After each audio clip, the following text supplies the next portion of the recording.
Moi, mä oon Päivi ja me kuvataan tänään meidän tallin esittely. Ensiksi päätalli. Mä oon nyt tässä päätallissa ja tuolla oikealla on toi tampojen puoli, niin voitaisiin mennä siihen ekaksi.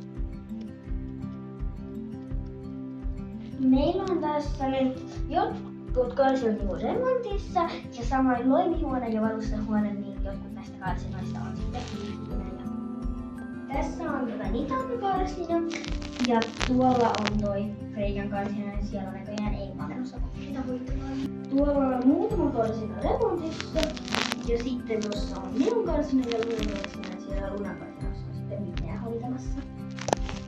Sitten tuolla on taukotila, mikä on nopein kurkkaamassa mitä siellä näyttää. Täällä on telkkari ja pöytä ja hännissohja ja sitten tuolla on kaapit. Sitten tuolla on noin hoitokaapit, missä on hoitajien tavaroita ja nyt ne on aika tyhjillään. Sitten mennään orjen puolelle. Täällä onkin vain store ja nämä muut kansat onkin vain tempassa. Ja tuolla on sitten muutama pesupaikka ja tuolla onkin toi loimihuone vähän tempassa. Vielä siellä ei ole melkein mitään. Toinen osa tulee pian ja joo, tässä tää video nyt olikin. Moi moi!